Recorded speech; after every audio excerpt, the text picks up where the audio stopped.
The BBC is a constant topic of conversation with regard to how it's funded, the TV licence, whether it's enforceable or not, and whether you should have it, and what are the conditions for you having to have one. And people in their droves are literally switching off. They're fed up with the political correctness rammed down everybody's throat. I mean, if you think that the BBC TV licence should be cancelled, obliterated, subscribe to the channel, because you'll be among like-minded people here. Now, the BBC has caused a bit of a storm over the last few days with regard to their new Doctor Who, the 60th anniversary editions that have come out. There's been various things about pronouns, political correctness, which way the Doctor swings, a different colour, Isaac Newton trying to rewrite history before our very eyes, and turning a lifelong childhood favourite of mine personally into something it isn't and never was. Now, it's absolutely sickening, and that to me is not impartial in any way, shape or form from the point of view of television and broadcasting. It's just political correct garbage trying to appease people that shouldn't really be appeased. Where's the entertainment value in that?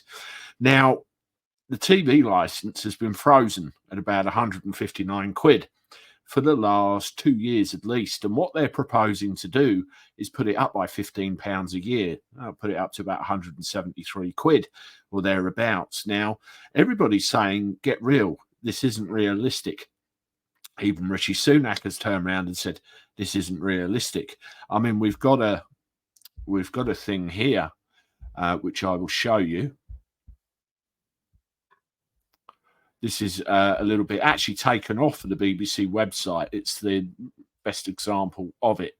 An increase for the BBC licence fee by almost £15 would be absolutely too much, the Culture Secretary has said.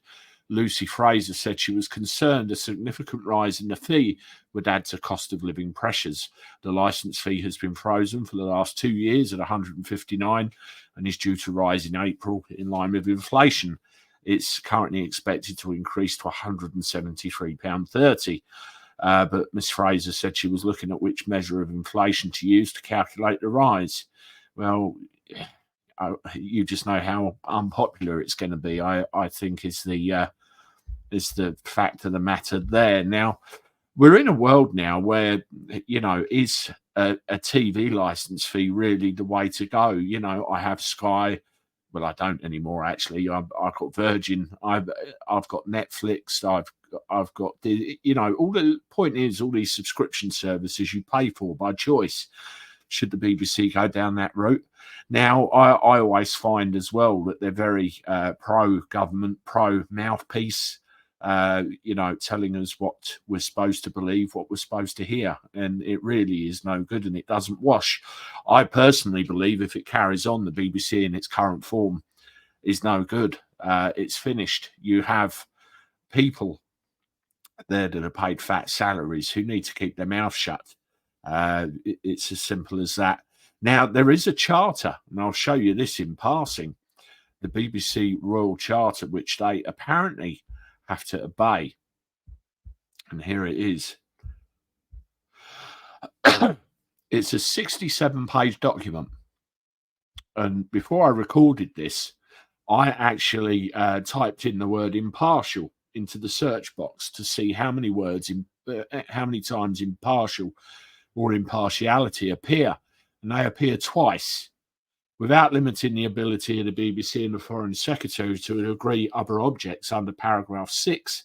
The objectives for the World Service must contribute to the fulfilment of the mission and promotion of public purposes, including providing high-quality news coverage, current affairs, factual programming to international audiences, firmly based on British values of accuracy, impartiality, and fairness. And the only other that is there, 58, page 22 and page 58 are the only places the words impartial or impartiality are listed. So not really as important to them as one would be led to believe. Let me know what you think in the comments. And if you want to watch another video I've done on the BBC in the past, you can watch it right here. I look forward to talking to you again soon. Toodaloo.